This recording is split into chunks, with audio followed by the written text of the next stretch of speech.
Hi everybody, Weather Extra. I'm a little early. It's 10:29, so if you're coming on early with me for an extra minute, babble about the weather, I appreciate that. Hope everybody's having a very good morning. This Wednesday morning, temperatures were a little chilly out there, right? A little cool. Temperatures had dropped back in the 30s for many locations, but what's wonderful about this time of year is you can pop a little sunshine and take 30s and trade them in for 70s by the afternoon, and that's exactly what we're going to do for you today as the great weather week continues. Though it was a little windy Monday and Tuesday, today not as much wind, so that 70 should feel good. Lots of sunshine, and what's nice about the stretch of weather we've had since the weekend, we haven't had to mention any strong or severe thunderstorms. We haven't had any storm reports. We haven't had to deal with maybe some breezy conditions, but we haven't had any weather alert days, which is nice. It's a nice little break in the action, which is good. Okay, so where are we at temperature-wise? 60s galore, just about for everybody right now. The exception, Scottsboro at 59, Winchester 59, but oh so close. I think many locations will nudge 70 unless you're in Sand Mountain or Lookout Mountain. So Jackson County, DeKalb County, maybe even Northeast Marshall County. Probably 68 or 69 for you today, but still a really beautiful day. And without the wind, it will go a long way to making it feel really good for you outside. Plus a good deal of sunshine too. All right, wind speed and gusts. This might be the best graphic of the entire morning. Look at that. You don't see any 25s. You don't see any 30s. You don't see any 10 to 15 sustained. It's like nearly calm. Once those winds backed off last night, the good news is that the winds finally backed off and the wind machine was off. The really bad news about that, though, is that like you have clear skies and no wind, so you're not mixing up the air. That's why it was so cold this morning. But now we flip it back to a positive when there's no wind during the day. It feels pretty good. Not bad. Temperatures get up to near 70 and it feels good with the sunshine. Not much moving around of that pollen out there today, but the pollen count remains high. If you suffer from allergies, obviously this is your time of year. Parkway in Huntsville, really slow traffic this morning, but everybody's gone to work now. Looks pretty good. Camera's not doing the little shimmy like it did yesterday, which was good. So no Dramamine needed here this morning. You're good to go. And the temperatures are actually warming up fast, which is good. I still can't believe this thing actually works in here, and it's way over there. Like, the weather computer is like 2.5 rooms over, and this magically works somehow. It's really great. Sunshine, I just kept it. What's really great about this weather forecast that we have right now, my job's really easy. I don't have to change any of the graphics. They just say sunshine every day, and that sunshine comes with a lot less wind. There's your 70-degree temperature. And I can't remember the last time that we were able to string 5 straight days of sunshine in a row without talking about some kind of shower or thunderstorm activity. So this will be day 5, tomorrow will be day 6, and Friday will be day 7. And it turns out to be a long stretch of weather where we don't have to track really much of anything in adversity. We just track sunshine and really nice and comfortable days too. And the nights get better. I mean, this morning with 30s, not bad. Tomorrow morning we're in the 40s, so not as cold, mostly clear, looks pretty good. And therefore the weather continues to just keep on trucking. Thursday and Friday, good. Temperatures, 70s, near 80. Many of you are kind of in disbelief, like, isn't there going to be something that goes wrong? Well, not in that 3-day forecast, except for a little bit of cloud cover on Saturday. And I'll address the Easter forecast for you in just a moment, but there will be more cloud cover for the weekend. That's the one thing that will change. But look at the overnight low, Friday night to Saturday, 60s. That's impressive. Considering that last Friday night and the Saturday night that we just had were like really chilly and cold with frosty conditions. And I remember being at the Trash Panda game on Friday and Saturday night, and I wish I had brought a blanket to put over me because it was so cold. So the whole entire pattern changes as the end of the week. We start going up temperature-wise, and we stay there for Easter weekend. The problem is, though, is we do have a little bit more cloud cover for Saturday.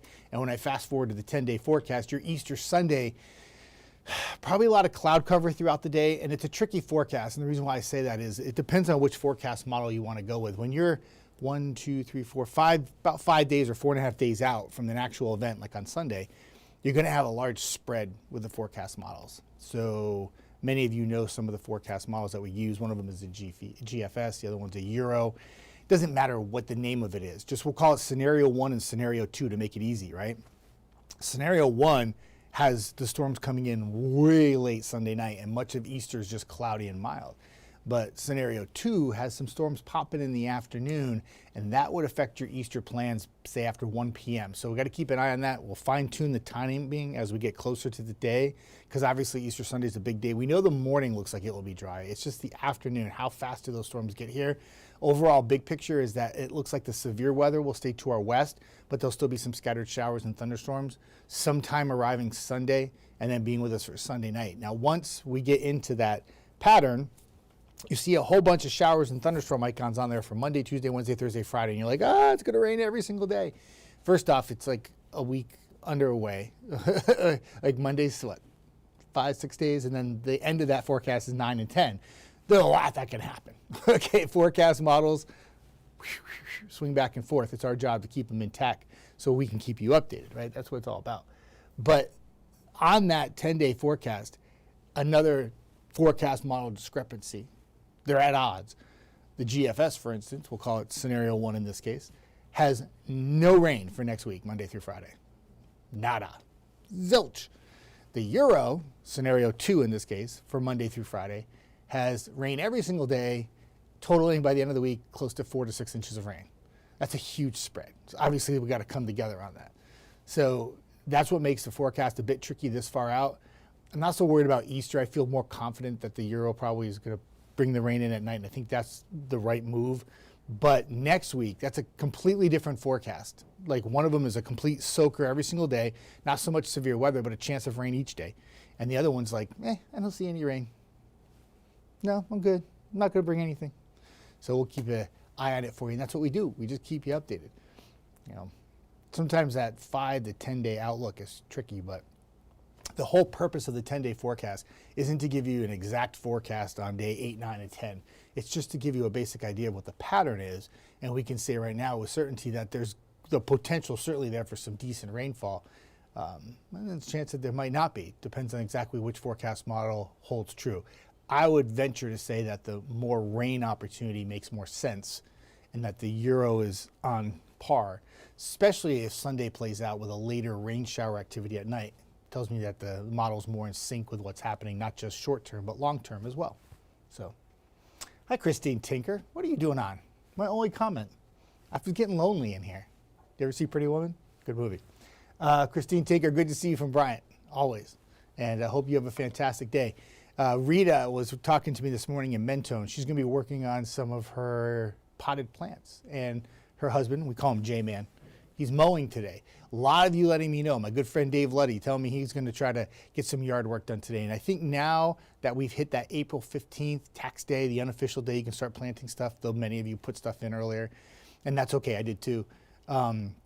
Now we turn the corner. We've already started mowing. We had to mow the yard. That was one thing. But now we can take that next step to saying, how am I going to decorate the gardens? Or am I going to put some flower pots down in the back patio? And I'm going to get those done. Because as Eric Burke mentioned, when you look at the forecast models for like long term, no matter timing out rain or whatever, the consistency is there that there's not really much in the way of cold nights. Like this morning we woke up with some 30s. But we got 40s, 50s, and 60s right there in that 10-day forecast. And if that's the trend, we might not have 30s again until sometime next fall. So is it safe to plant? Mother Nature can always throw a little curveball at the end of April or early May. But I think for the most part, I think you're good to go. I always say tax day just to kind of cover my butt. I call it CYB forecast. But like I put stuff in the garden in March and I don't feel like I'm ever concerned. I do live in the city though, and I am a little warmer than rural areas, so I get away with that. But hey, James Franklin. Good to see you, my good buddy. Hope all is well. And D.O. from PC is in the house. I told AJ to start saying that to you, Donna Oliver, because you're always so good. You're always on all of our little streaming stuff that we do here, and we think you're fabulous, and I think it's fantastic that you come on and say hi all the time, and we really like you. So I said, AJ, call her D.O. from PC. I had to explain what it meant at first, but it worked out well. It was all good. She says, hoping to get the one no rain. That's what she says. Donna Oliver, if I could make the weather exactly the way you want it every single day, I would definitely do that for you because you're so nice. But we'll see how it plays out. You know, one thing I will say, though, I know rain can be a little bit of a bummer for those outdoor plans, and I get that. But there's some really positive with the rain that we've had recently. Sometimes it's been excessive, don't get me wrong. We've had flash flooding, and I don't ever want that to happen, but we did erase the drought. The new drought monitor came out last Thursday, and I don't believe there's even one color in our entire forecast area. That's the first time it's been like that since I first started here 2.5 years ago. But we were in serious drought in the fall, if you remember correctly. And so what's happened is we've come a long way. The rainfall has been excessive at times, but overall the whole entire drought has been erased. Now, if you don't hit on any of that rainfall next week, that's when you start getting in trouble, is if you miss out on rain opportunities, and then that piles up, and then April turns into May, May turns into June, then the dog days of summer get here and we're sweating and it's 100 degrees and we're not getting any thunderstorms, and then the drought comes back. So even though we don't want it to be a complete washout Monday through Friday, a little rain would be nice. Don't want to miss out completely.